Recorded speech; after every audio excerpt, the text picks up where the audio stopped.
Thank you, Deputy Protector. Thank you all, and our apology. Thank you to the spokesperson. It is a privilege to present the last batch of reports that will go under my signature as the Health Protector of South Africa. As you all know, my term ends today at midnight. It has been an epic journey, as the Deputy Health Protector has said, but that was made possible by the spirit of the team. I will miss this team. Epic may have two meanings. For us, it means a team that is ethical, a team that is impactful. A team that is ethical, purposive, impactful, and committed. And that you come across at all levels, whether you're dealing with our security people at the doors, or you're dealing with our CEO, who just joined us and hit the ground running, and ultimately our co-captain, the Deputy Health Protector, whom I'm eternally grateful for his frankness, his collegiality, and his leadership. Today we are releasing 5 reports, but before releasing them, I thought I would read for you a letter I received this morning. It says, "Dear Advocate Tuli Madonsela and team," and underline the part that it is "and team."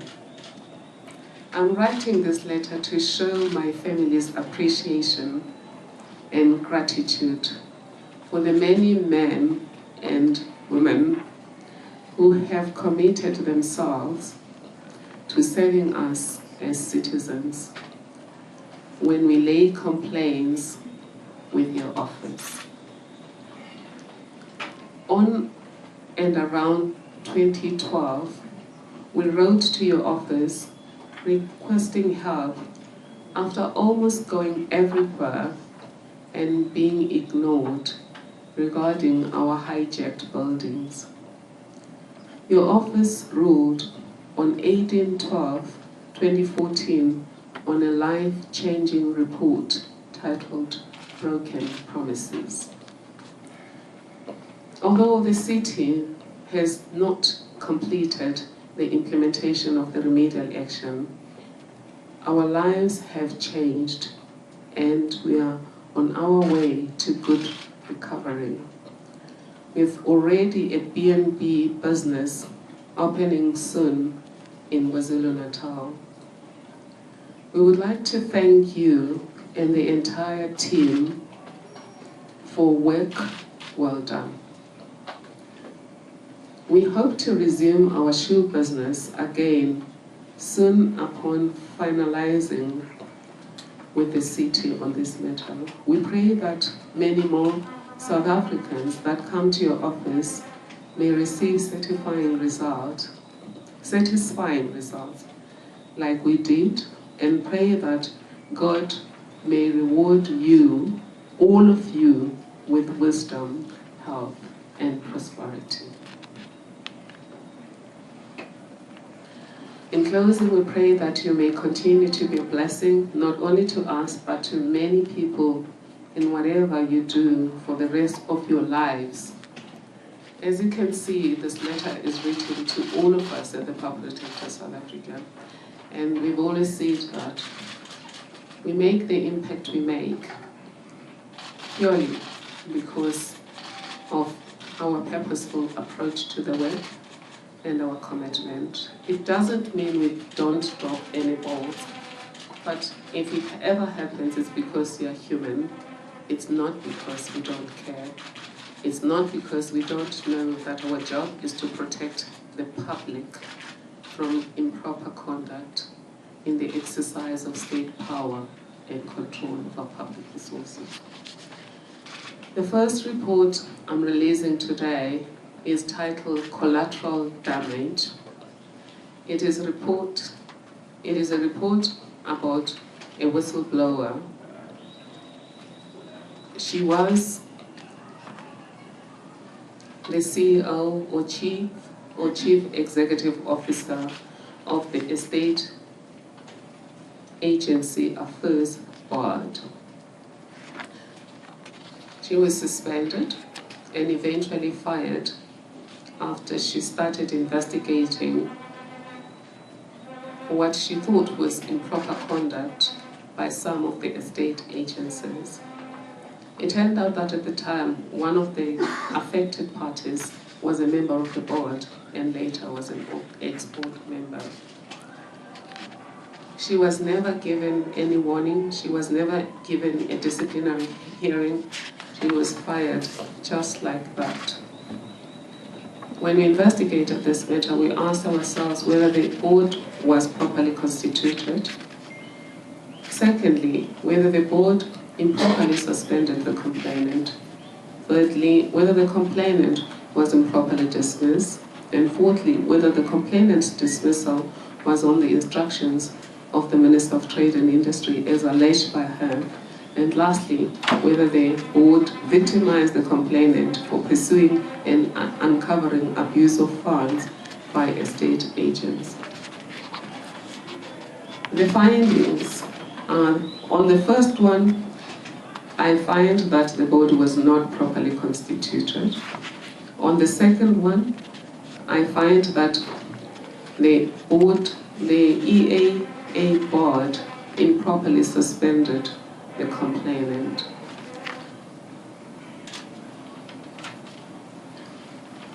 On the third one, I find that the complainant was improperly dismissed. On the fourth issue, though, on whether or not she was dismissed on the instructions of the Minister of Trade and Industry, Minister Rob Davis, I'm saying the evidence we found does not substantiate that allegation.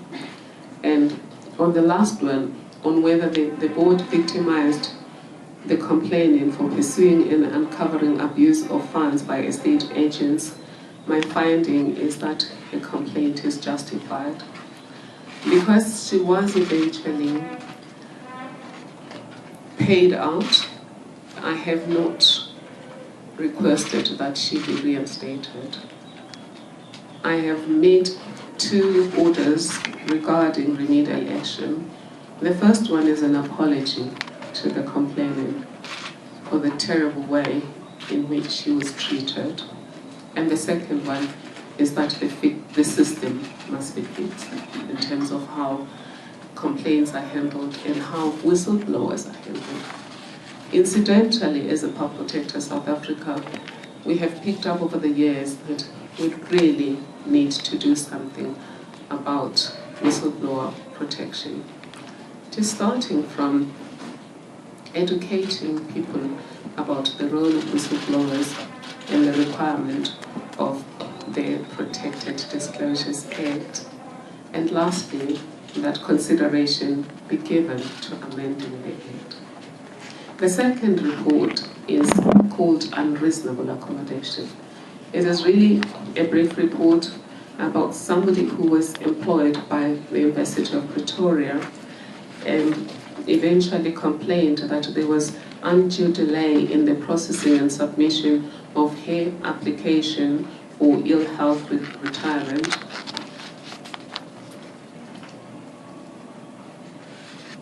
She also complained that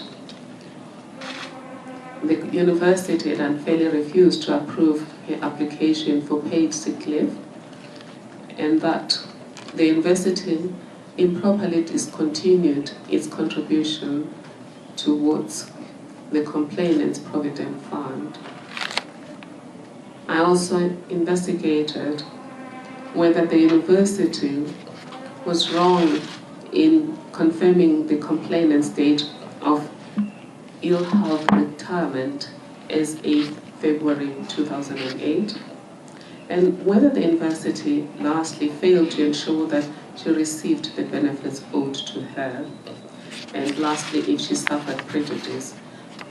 Generally, my findings are that there wasn't really undue delay.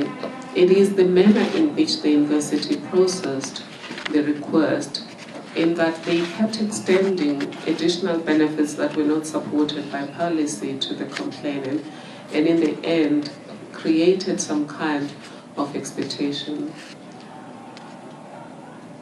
Because then they didn't follow prescripts, I have made a finding that there was maladministration in the manner in which the university handled this matter, and in the process created expectations it could not meet. Regarding allegations of termination, improper termination of the complainant services, I found that the university didn't do any wrong, in that the procedure it followed was correct. Regarding the unfair refusal or alleged unfair refusal to approve the complainant's application for paid sick leave, I have found that the university's conduct again was proper because its exercise of its discretion was done judiciously. But I think because of the first way in which the university handled the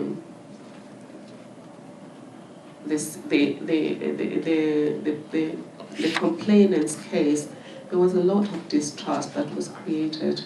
And in the end, whatever the university did, the complainant was justifiably unhappy. Regarding whether or not the university properly discontinued its contribution towards the retirement or provident fund of the complainant and medical fund, again, I'm not finding any improper conduct. And then lastly, on whether the university failed to ensure that the complainant received the benefits owed to her in terms of the rules of the fund and the complainant's condition of service, I again find that the university did not conduct itself improperly, but again, the issues of trust created a misunderstanding. Regarding the allegation that the university failed to appoint a panel to deal with the complainant's claim, I find that the university did fail to appoint the requisite panel, and because of that, the complainant was prejudiced, and that the university's conduct does constitute maladministration. The appropriate remedial action is that the principal and human resources should issue guidelines to ensure that leave is properly regulated, and the principal and human resources should also make sure that the rules are followed, and whatever expenditure that was spent without following the rules should be regularized, because it wasn't the complainant's mistake. You asked me, why am I issuing this report? It's because the complainant was really vexed. She really thought that she was handled badly by the university, and we did try to conciliate and mediate this matter, and the complainant was adamant that the university wronged him. And we do think that the first part the university didn't handle it properly. In trying to be compassionate, it broke its own rules, and in the end, a trust deficit was created. Life on a Pause is the third report I am releasing today. The report starts with a quote that says, "There can be no daily democracy without daily citizenship," by Ralph Nader. Life on a Pause is basically about a man who, for many years, was trying to get his citizenship confirmed by the Department of Home Affairs after his family moved to Zimbabwe when he was small. The whole report basically details our going backwards and forwards to get this matter dealt with properly. And basically, the remedial action at this stage is simply to give him an apology, because he does want an apology, because his life was on a pause. Why he needed citizenship, it was because his children needed at the end to be able to go to university, getting a bursary through things such as NSFAS and other bursary privileges that are only extended to citizens. And he couldn't find a job because of the manner in which the process was handled. I remember that eventually we even had to do DNA tests to prove that he was who he claimed he was, because it was watched so badly, and they kept just watching it at different stages. But he has been sorted out. At some stage he was camping at our offices because this was affecting his children, his wife, and himself very badly. But it's sorted out right now. What we do hope, though, is that nobody suffers the same fate again. The last one is mega irregularities. It is just a report about the way the Mpumalanga Economic Growth Agency Board, which is called the Mega Board, handled the exit of one of its directors. And basically, we are saying that the issues are whether the resignation of one of the board members was irregular, and whether the MEC unlawfully dissolved the board, and whether the board failed to make regular transfer of funds. And the resignation of the board chairperson, I find that it was irregular, in that she wasn't allowed to serve the stipulated notice. Whether the board was unlawfully dissolved, I say yes, because the MEC just decided to dissolve the board. And lastly, I find that the department failed to, the allegation that the department failed to make regular transfer of funds to the mega account, no, is not substantiated. But it's an issue there of executive interference in state-owned entities, usually state-owned enterprises. Again, you think it's not important, but we come across these things, and they are worth looking into and dealing with. My last report is called Stop the Carnage. It is a report on Cliplands. You will recall that at the beginning of last year, we went to Cliplands because people were being killed, and people invited us to come there and mediate and restore some kind of peace. At the time we were invited, it was some professors from the University of KwaZulu-Natal that had seen too many killings, to the point that they were now threatening to take us to international platforms. I remember the letter from Professor McCoy Mason, the president of the Commonwealth Legal Education Association, in which he lodged a complaint and threatened us. We went there, we conciliated among the residents, and we also promised the residents to find out what was going on there, and why were the killings, and why nobody had been convicted, despite the fact that at the time we got involved, about 50 people had been killed. The issues we investigated were whether the eThekwini municipality administered the Cliplands hostel in accordance with the laws and the applicable policies and prescripts, and if not, whether such constitutes maladministration. The second issue was whether the handling of the security situation at the Cliplands hostel by the security cluster accorded with the duties imposed on it by the Constitution and the law, and if not, whether such amounted to maladministration. Lastly, we asked whether the Department of Social Development fulfills its mandate in relation to the victims and survivors of the Cleveland's hostile violence, and if not, whether such favor. In arriving at the findings, I have been guided by the standard approach adopted by the Power Protector South Africa, which involves asking what happened, what should have happened. Is there a discrepancy between what happened and what should have happened? If there is a discrepancy, does it amount to maladministration or improper conduct? If there is indeed maladministration or improper conduct, what would the appropriate remedial action be? As it is customary, the question regarding what happened is resolved through effectual inquiry, relying on the evidence provided by the parties and independently sourced during the investigation.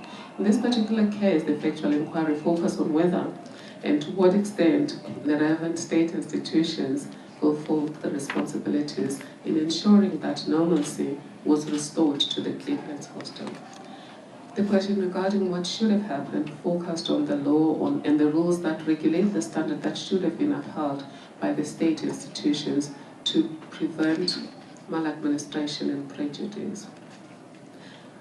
And of course, the investigation, as all others involved, inspections in local, going to the hostel, having meetings with the security cluster, meetings with the complainants, interviews with the residents at the hostel, including those that were involved in the fights and killing of each other. We obviously use the Constitution to assess whether or not the standards that should have been upheld were upheld. Among the sections that we use were Section 152 of the Constitution that provides that the objects of local government are to ensure the provision of services to communities in a sustainable manner, to promote a safe and healthy environment. We also looked at Section 4.2 of the Local Government Municipal Systems Act, which provides that municipal council has a duty to A, strive to ensure that municipal services are provided to the local community in a financially sustainable manner, and give members of the local community equitable access to the municipal services to which they are entitled, to promote a safe and healthy environment in the municipality. And the eThekwini municipality and hostel policy provides for, among other things, the implementation of an effective access control, the signing of lease agreements, the regularization of occupancy and payment of rent, and the control of trading within hostels. There are several other statutes that we held them to. I'm going to jump that and then say what are our findings regarding whether the eThekwini municipality administered the Cleveland's hostel in accordance with the law and the applicable policies and prescribed, and if not, whether such amounts to maladministration. My finding is that the eThekwini municipality failed to promote a safe and healthy environment within the Cleveland's hostel, as required by Section 182, 1D of the Constitution and envisioned in its own hostel policy, as approved in 1998. B, the eThekwini municipality failed to give members of the local community equitable access to the municipal services to which they are entitled to. And C, the eThekwini municipality failed to provide services to the Cleveland's hostel community in a financially and environmentally sustainable manner, as required by Section 182, 1B of the Constitution and Section 24D of the Local Government Municipal Systems Act. The failure by the eThekwini municipality as outlined above constitutes improper conduct as envisaged in Section 182(1) of the Constitution and maladministration as envisaged in Section 64A(1) of the Power Protector Act. B, regarding whether the handling of the security situation at Cleveland's hostel by the security cluster accorded with the duties imposed on it by the Constitution and the law, and if not, whether such amounted to maladministration. My finding is that the South African Police Service failed to live to the object to prevent, combat, and investigate crime, to maintain public order, to protect and secure the residents of the Cleveland Hostel and their property, and to uphold and enforce the law as required by Section 2053 of the Constitution.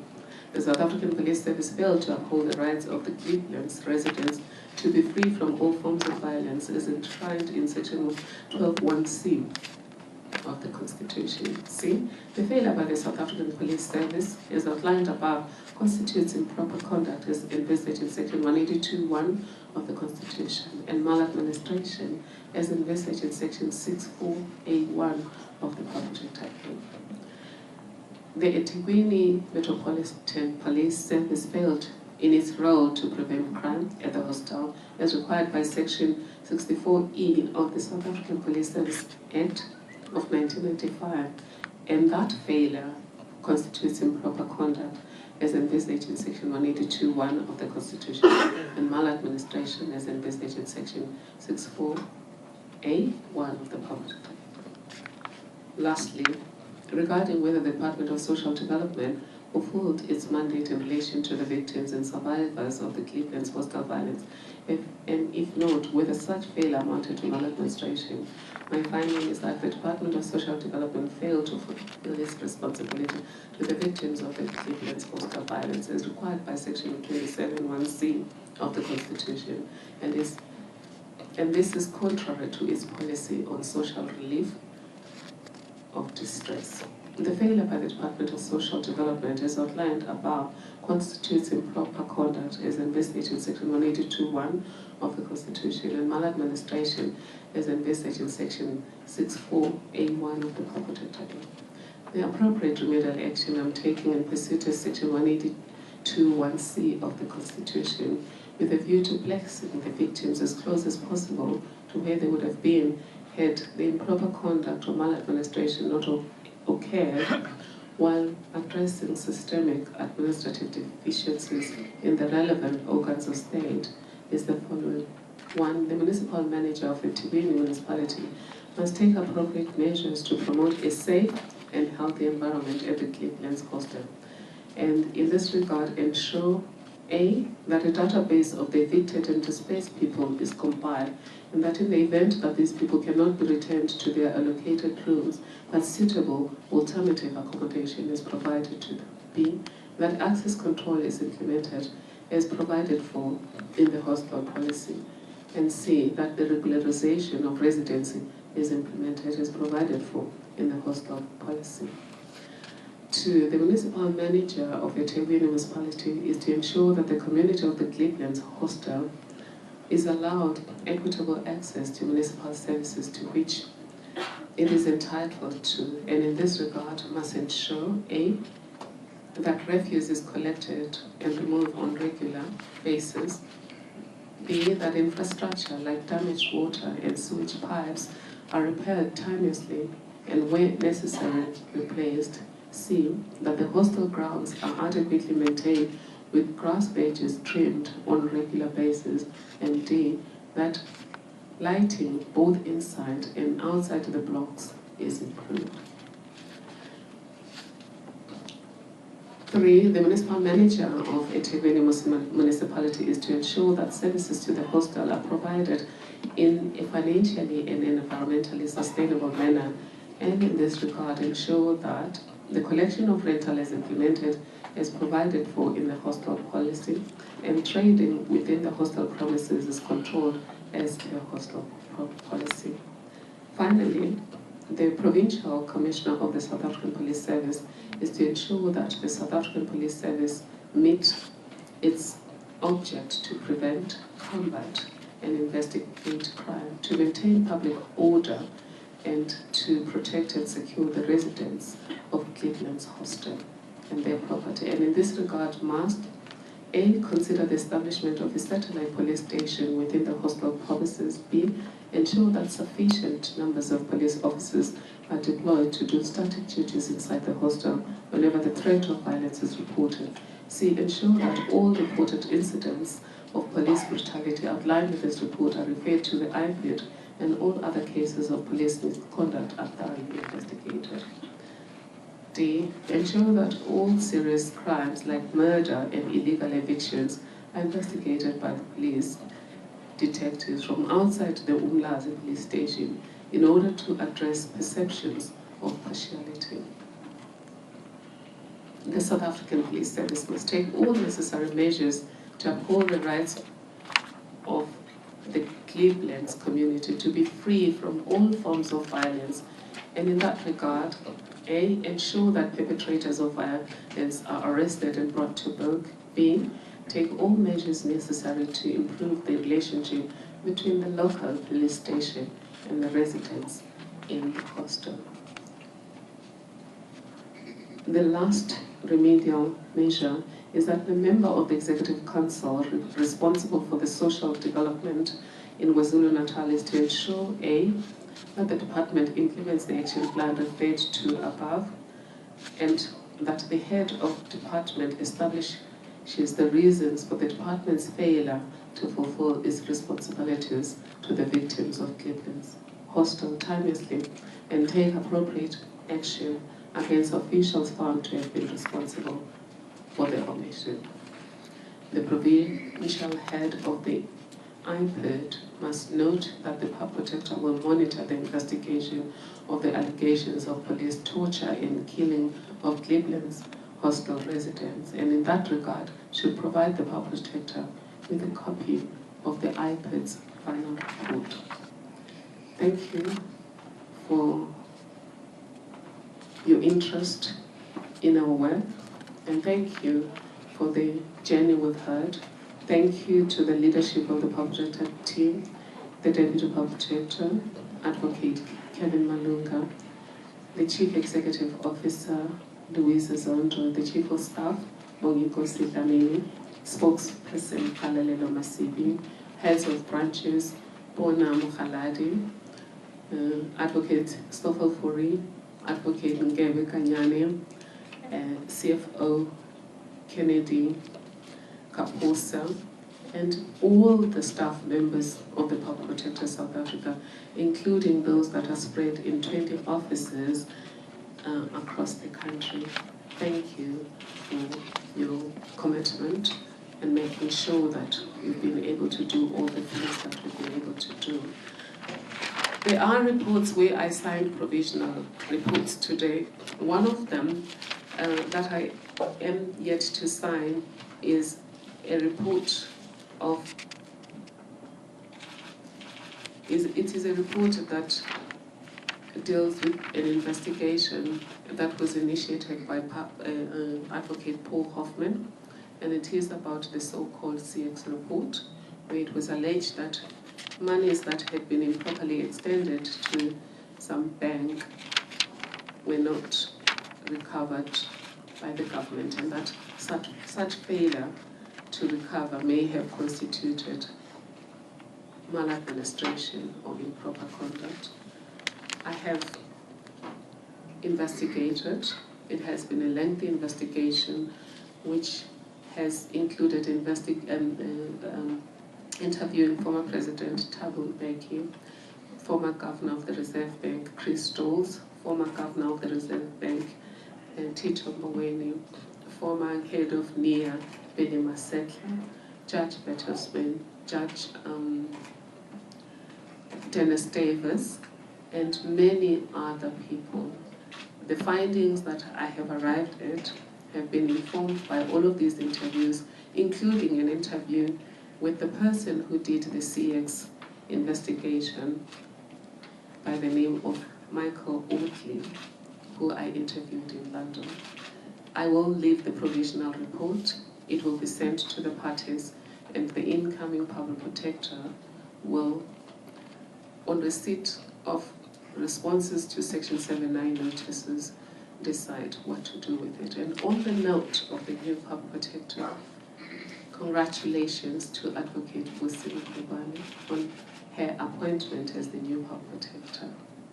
May she be blessed as she joins this awesome team, and may she lead it to the next level of performance. Thank you.